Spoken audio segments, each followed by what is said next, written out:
पाकिस्तान ये सोच रहा है कि अब तो हमारे खिलौने खत्म हो रहे हैं, आगे क्या करें, भीख मांग रहा है देश में जा जाके। आप तीन तस्वीर आपको दिखा रहे हैं, देखिए पाक के लॉन्च पैड्स तबाह हो चुके हैं। ये ताजा तस्वीर सबसे पहले न्यूज 18 के जरिए आप तक पहुंचा रहे हैं।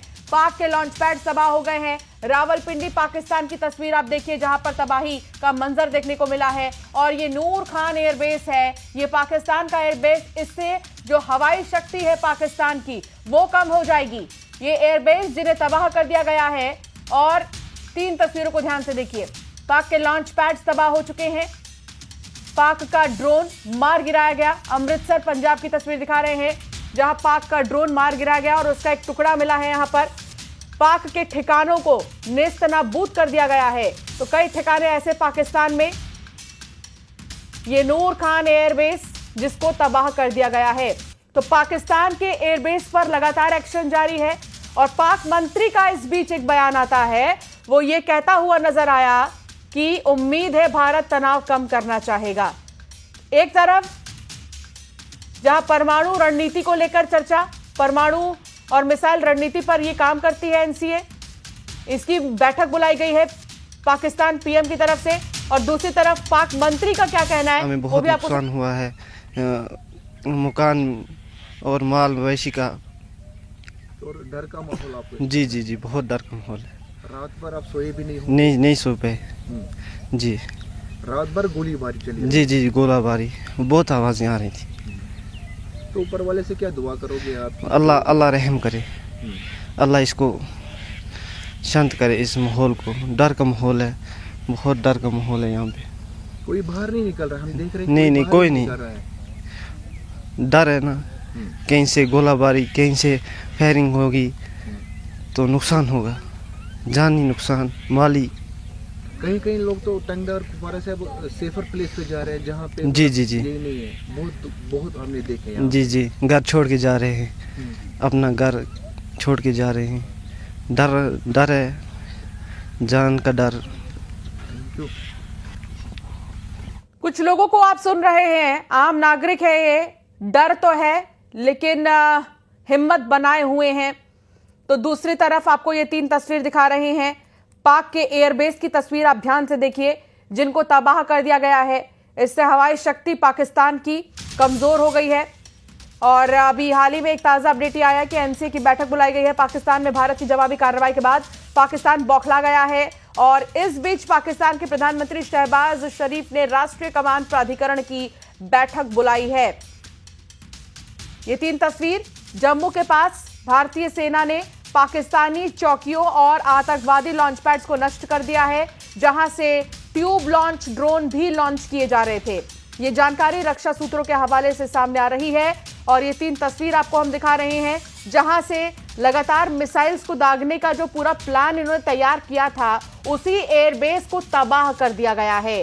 पाक के लॉन्च पैड्स तबाह कर दिए गए हैं, पाक का ड्रोन मार गिराया है और पाक के ठिकाने नेस्तनाबूद हो गए हैं। ललित न्यूज रूम से मेरे साथ जुड़े हैं सहयोगी। ललित, लगातार जो हवाई शक्ति है पाकिस्तान की, उसको कमजोर करने की कोशिश हो रही है, क्योंकि लगातार मिसाइल दागने में बाज नहीं आ रहा पाकिस्तान, ड्रोन अटैक करने से बाज नहीं आ रहा है। तो सबसे पहले उसी शक्ति को खत्म भारत की तरफ से किया जा रहा है। वो दरअसल जो आपने अभी बीच में जिक्र किया था कि जिस जगह का इस्तेमाल हो रहा है, जिस जगह को लॉन्च पैड की तरह वो इस्तेमाल कर रहा है, जिस जगह से वो अपने ड्रोन्स को ऑपरेट कर रहा है, या बार बार जो मिसाइल और इन सब की धमकी देता है, संभवतः ऐसा लगता है कि सेना ने सीधे उसको, भारत ने सीधे उस एयरबेस को टारगेट करके उस ताकत को कम करने की कोशिश की है। अभी थोड़ी देर पहले आपने एक अपडेट और भी दिया था कि परमाणु अथॉरिटी जो डील करता है, नेशनल कमांड अथॉरिटी, पाकिस्तान की बैठक बुलाई है। यहाँ विरोधाभास देखिए, एक तरफ वो बैठक बुला रहा है, फिर पाकिस्तान के एक और मंत्री का बयान आ रहा है कि लगता है कि भारत जो है वो तनाव, मतलब भारत की तरफ से तनाव कम होगा। मतलब ये विरोधाभास देखिए, ये शुरुआत से पाकिस्तान के अंदर है और यही वजह लग रही है। और अब ऐसा लग रहा है कि मुनीर अपनी नौकरी बचाने के लिए, जैसे आदर्श ने बड़ी अच्छी जानकारी मुझे दी, पिछले बार जो बाजवा साहब थे वो करोड़ों कमा के उन्होंने अपना भला कर लिया, अब मुनीर की बारी है। मुनीर कुछ दिनों बाद, मुनीर का जो कार्यकाल है वो खत्म भी होने वाला था। कैसे उस कार्यकाल को बचाया जाए, कैसे कमाई ज्यादा से ज्यादा की जाए। अब IMF का फंड भी मिल गया है, तो यह तरीका ऐसा होता है पाकिस्तान में कि साहब अपनी कमाई भी चलती रहेगी, इधर भारत से तनाव भी चलता रहेगा, अपना उसका भला हो जाएगा, पाकिस्तान जाए तेल लेने, पाकिस्तान की आवाम जाए भाड़ में। कुछ कुछ ऐसा लगता है मुनीर जिस तरह से, और अब ऐसा लग रहा है कि ज्यादातर फैसले जो है वो वहां की सेना लेने लगी है, क्योंकि पाकिस्तान के मंत्री देखिए किस तरह के बयान। संसद में एक सांसद कह दे रहा है, पंजाब प्रांत का सांसद कह दे रहा है कि गीदड़ है पाकिस्तान, जो शहबाज शरीफ है वो गीदड़ है, जो आपका अगुआ है, जो आपका प्रधानमंत्री है, उसके लिए आप इस तरह के शब्दों का इस्तेमाल कर रहे हैं। एक सांसद कह दे रहा अगर हमला हो गया तो मैं यहां से छोड़कर चला जाऊंगा। आप समझ रही हैं कि ऐसा लगता है कि अब सेना खुले तौर पर वहां ऑपरेट कर रही है।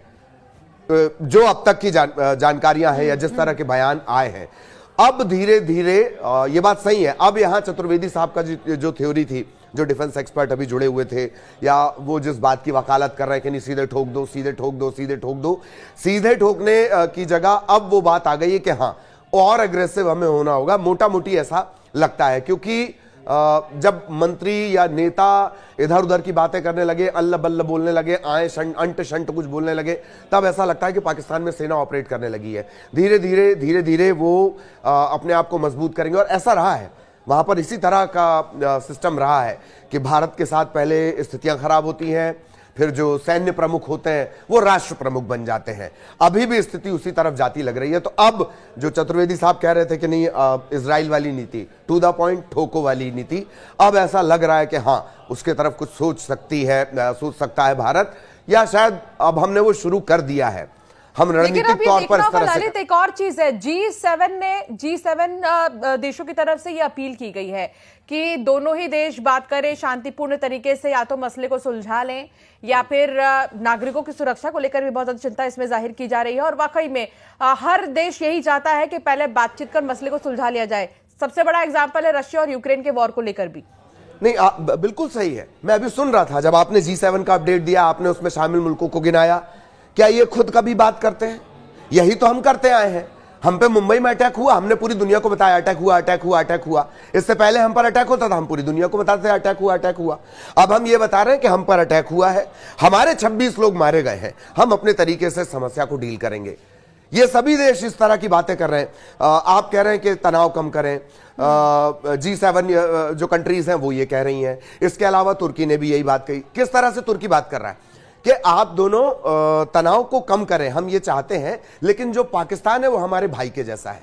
ठीक, ईरान ने यही बात कही, सऊदी अरब, मैं मुस्लिम कंट्रीज का पहले नाम ले रहा हूं, सऊदी अरब ने भी यही कहा, अमेरिका उसने भी इनडायरेक्टली यही कहा। अमेरिका के विदेश मंत्री क्या कह रहे हैं, सर्बियो मेरा ख्याल है उनका नाम है, वो भी यही बात कर रहे हैं कि तनाव कम करें।